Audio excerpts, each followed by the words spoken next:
Your Excellency, sir, we now proceed to Your Excellency's appointee in the position of Cabinet Secretary, Minister of Information, Communication, and the Digital Economy.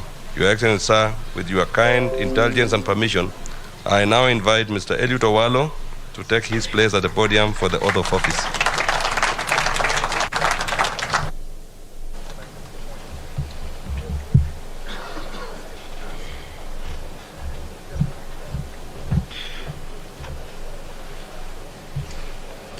I, Eliud Okech Owalo, being appointed a Cabinet Secretary of Kenya, do swear that I will at all times be faithful to the Republic of Kenya, this Constitution of Kenya, for the good management of public affairs of the Republic of Kenya, that I will not divulge directly or indirectly such matters as shall come to my knowledge in the discharge of my duties for the due discharge of my duties as Cabinet Secretary. And that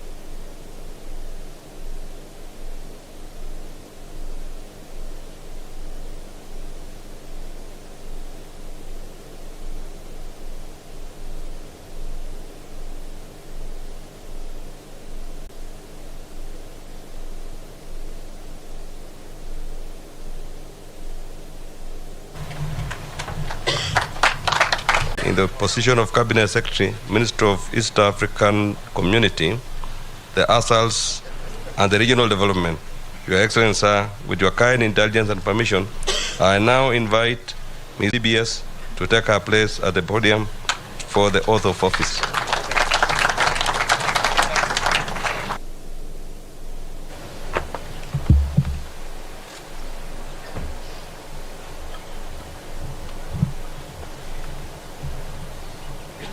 That I will obey, respect, and uphold this Constitution of Kenya and all other laws of the Republic. That I will well and truly serve the people directly, such matters as shall come to my knowledge in the discharge of my duties, and committed to my secrecy, except as may be required for the due discharge of my duties as Cabinet Secretary, and that I will perform the functions of my office conscientiously and to the best of my ability. So help me God.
Your Excellency, sir, we now proceed to Your Excellency's appointee in the position of Cabinet Secretary, Minister of Tourism, Wildlife and Heritage. Your Excellency, sir, with your kind indulgence and permission, I now invite Honorable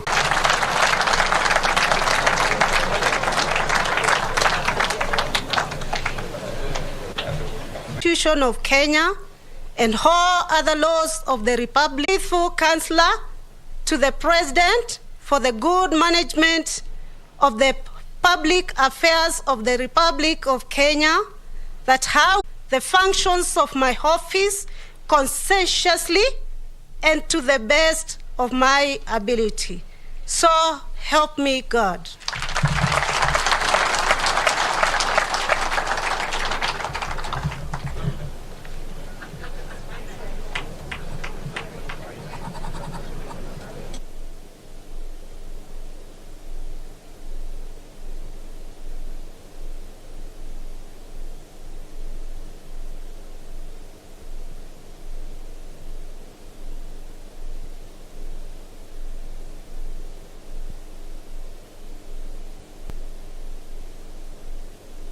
proceed to Your Excellency's appointee in the position of Cabinet Secretary, Minister of Lands, Public Works, Housing and Urban Development.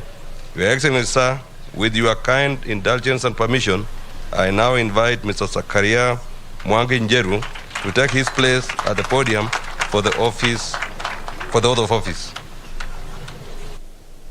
Do swear that I will at all times be faithful to the Republic of Kenya, that I will obey, respect, and uphold this Constitution of Kenya and all other laws of the Republic, that I will well and truly serve the people and the Republic of Kenya in the office of Cabinet Secretary, that I undertake to hold my office as Cabinet Secretary with honor and dignity, that I will be a true and faithful counselor to the President for the good management of the public affairs of the Republic of Kenya, that I will not divulge directly or indirectly such matters as shall come to my knowledge in the discharge of my duties and committed to my secrecy except as may be required for the due discharge of my duties as Cabinet Secretary,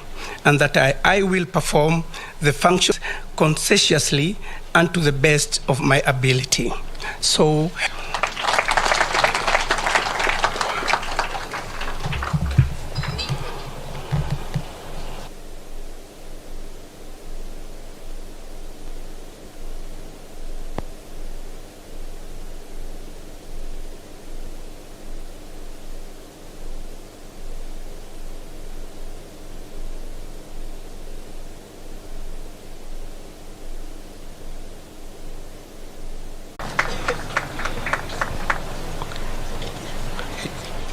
Your Excellency, sir, we now proceed to Your Excellency's appointee in the position of Cabinet Secretary, Agriculture, Livestock Development.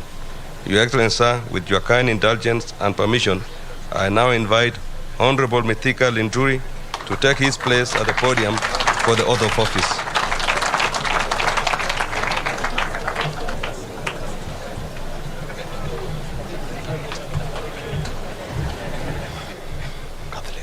Yes.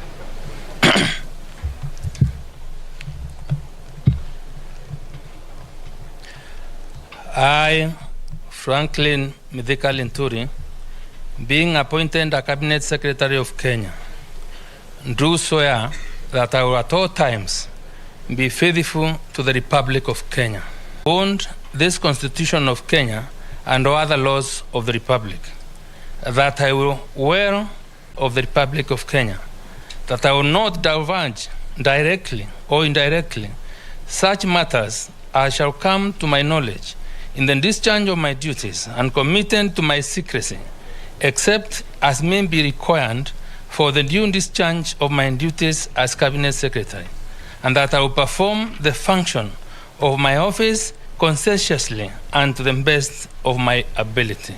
So help me God.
Your Excellency, sir, we now proceed to Your Excellency's appointee in the position of Cabinet Secretary, Minister of Labor and Social Protection. Your Excellency, sir, with... I, Florence Koske Bore, being appointed a Cabinet Secretary of Kenya, do swear that I will at all times be faithful to the Republic Secretary with honor and dignity, that I will be true and faithful counselor to the President for the good management of the public affairs of the Republic of Kenya, that I will not diverge directly or indirectly such matters and to the best of my ability. So help me God.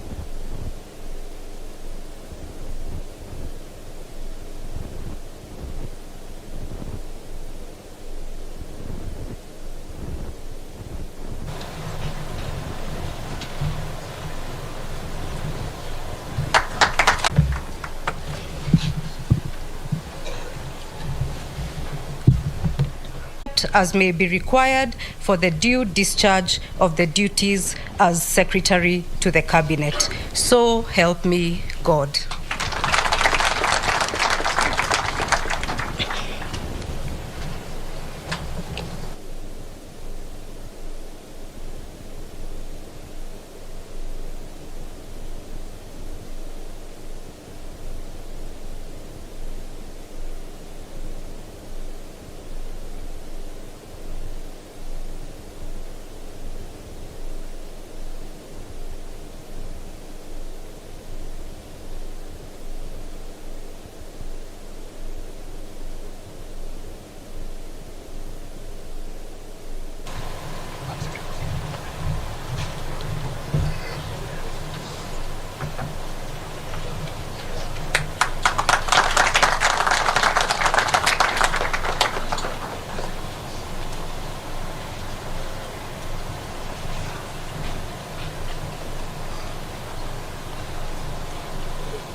Your Excellency, it is now my humble duty and profound privilege to invite Your Excellency to convey your congratulations to your Cabinet, and thereafter, with Your Excellency's most kind and gracious indulgence, to grant.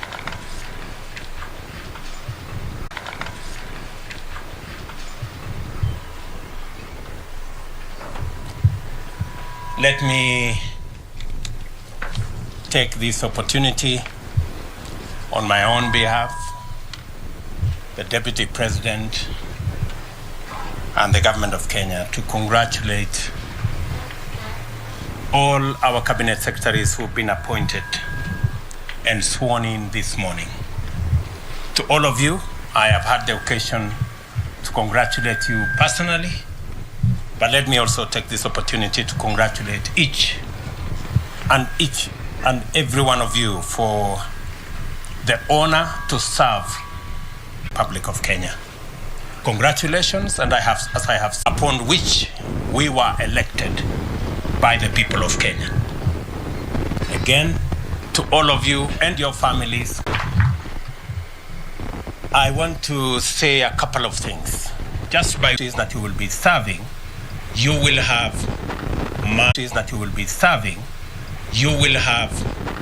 my wholesome support. You will have my support because you have no option other than to succeed. Failure is not an option, good people. Is the success of our administration and the success of our country. So, from day one, I want to promise you my support. And the second item I want to say is I have listened to you very carefully as you took your oaths of office. And there are three fundamental things that you have sworn to. Number one, you have sworn to the Constitution. You know very well, this is a country based on the rule of law. I expect every one of you, as I do, of all public servants, to uphold the Constitution and the rule of law to be front and center in the administration of our government. That should be the guiding principle. The Constitution, all our laws, and making sure that our country is not run on the whims of individuals, but of you by the Constitution. I look forward to listening to you and your advice so that we can manage the affairs of our nation with your advice. The third thing I want to say is that while listening to you take your oath of office, let me repeat, you have appointed any cabinet for any region or for any county or for any community. I have appointed a cabinet of Kenya. I expect you to respect your oath of office and serve all Kenyans equally.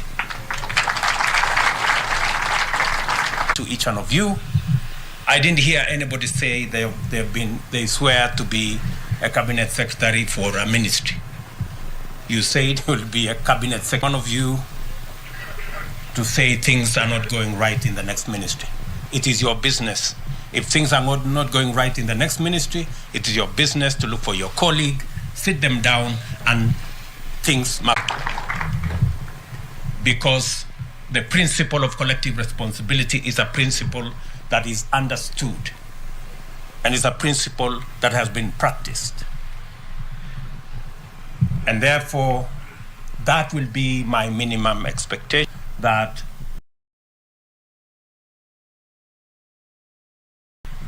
the government of Kenya, because that is your forte. I wish also to say that you have sworn to serve the people of Kenya. The people of Kenya have elected their representatives. We have members of parliament, we have members of the Senate, who are the people's representatives. I expect that we are going to work together in a respectful manner with our elected leaders. As the people's representatives, because all Kenyans cannot come to your office. They cannot come to prosecute their agenda. They have elected representatives. And we must take them as the people's representatives and work with them in a respectful manner so that we can achieve the goals we have set up for ourselves. Additionally, we have agreed with the legislature that they will provide a platform for us as members of the executive to access the floor of the House so that we can explain our agenda. We can explain our programs. They can interrogate what we are doing so that the people of Kenya can understand and make an input in every commitment we have made, every plan we have, and every program that we're going to run. So there will be an opportunity for you as members of the executive to interact much more robustly with Parliament so that we can not only have a platform for us to explain our programs and to seek the support of the legislature in our programs, but for what we are doing, because they are doing it on behalf of the people of Kenya who elected them. Areas we have nothing to hide. We want to serve the people of Kenya in the context and manner that promotes accountability, promotes transparency, and makes sure that the people of Kenya understand considerations, many things, but I look the people of Kenya, even as we make other appointments, we are going to make sure that we carry the whole country along, and we make sure that every person given a responsibility has the requisite understanding and knowledge so that we can be able to deliver to the people of Kenya. I have said this in front of your families, in front of your constituents, so that they also become my witnesses, and that they don't come to harass you in your offices to do things for them, so understand that you are serving the people of Kenya. And I am sure that I have their concurrence and understanding. I really expect that we will take it seriously.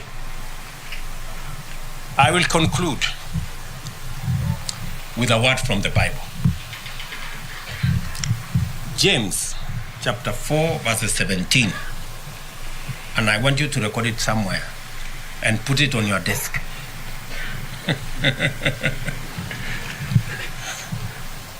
Because that part of the Bible says, he who knows what is right and doesn't do it, it is counted to him or her as sin. Good people, I have told you what is right. We have agreed what is right. So if you don't do it, you will not only miss heaven, but you will have a problem. Really expectant on the delivery of our plan, of our program, and on the transformation of our nation. Again, to you and your families, my congratulations, so that you can better understand what Kenya looks like, what are the expectations of the people of Kenya, and so that we can craft the right responses and the right decisions for the people of Kenya. I am a very proud Kenyan this morning that now I have a team. For the last, my deputy and I have been struggling. My deputy and I have been struggling in offices late. So the spouses, kidogo mtatuvumilia. Hawa watu pengine itabidi walale ofisini for the next couple of months until we have our plan in place. And I want to say again to the families, asanteni sana for supporting this team. And we promise you that you and the people of Kenya, we promise you to do our best. Asanteni sana na Mungu awabariki.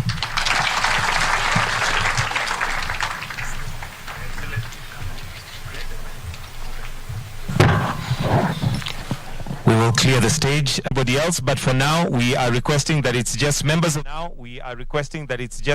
the immediate family together with the cabinet secretaries, and I will give you the order in which we're going to have them come to the dais.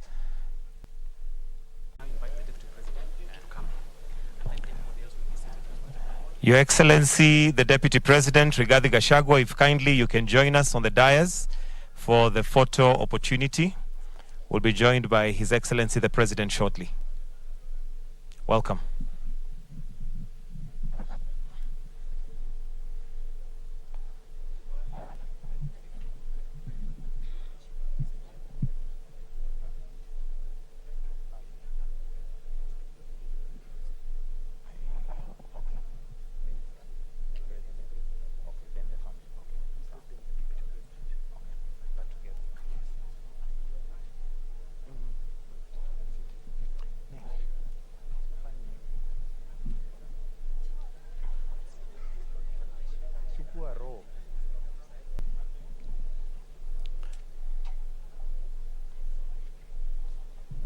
So the order in which... Thank you very much. Forgive me for coming back to the podium, but let me, in a very special way, thank one good gentleman, Mr. Joseph Kinyua. Joseph Kinyua has made this transition seamless, and I want to congratulate Joseph. He has worked with me to make sure that Kenya gives an example of what a transition looks like. there was an election in Kenya. There was no coup. And because there was an election, it was a baton to be handed over from one team to another. And I want to thank Joseph Kinyua for making sure that there was a seamless working together between the cabinet that was there and the new cabinet. And I also want to congratulate the old cabinet because they worked to play as the people of Kenya, that we can go to an election, we can conclude an election, and in a peaceful manner, orderly, respectful manner, be able to transit from one administration to the other. That's why I have singled out Joseph Kinyua and all the other public officers who have made this possible. Asanteni sana.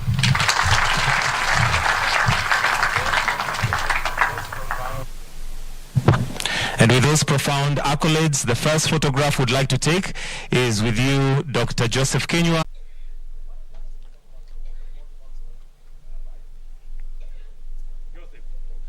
Photograph is with him and His Excellency the President, then followed by members of the immediate family. So we'll have him first, then members of the immediate family.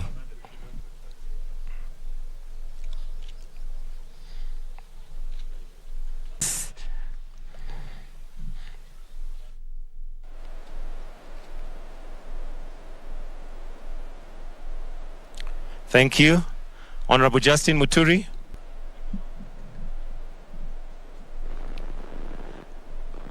And members of the immediate family for Honorable Justin Muturi, kindly you can come and stand on the side so that we save on time. Members of the family, if you can kindly just come and stand on the side so that we save on time. Members of the family, kindly. Members of the family for Kithure and Kindiki, tafadhali tuje tusimame hapa so that we are able to do this quickly.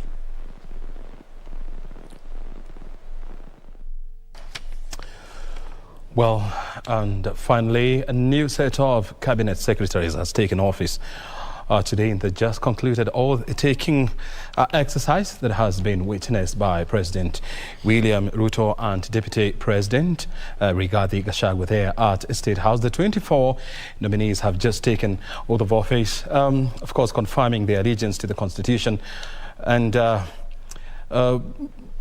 vowing to protect and respect the Constitution.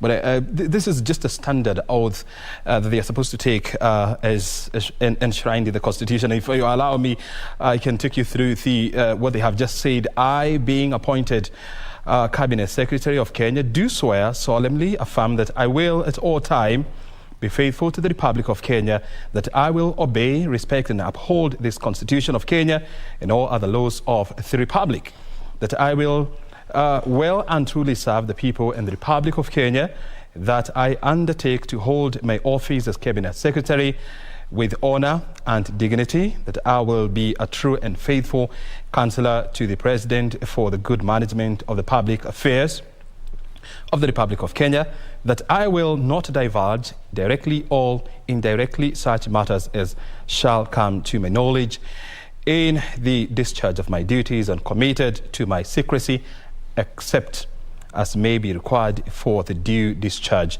conscientiously, oh Lord, that's a big word there, and to the best of my ability in the case of an oath, so help me God. Those are the words. Well, they have just taken. And of course, what is happening now is the photo opportunity featuring the cabinet secretaries plus the families, and of course with Deputy President Rigathi Gachagua and of course President William Ruto in attendance. That is an event that has taken about 1.5 hours. And remember, we're still here in studio having our conversations. And now joining me is Mr. Job Wanjohi. He's the head of research and policy advocacy at the Kenya Association of Manufacturers. And knowing too well that they have really been working with the government to try and upscale the industrialization agenda in the country. He is about here to give us an overview of what he has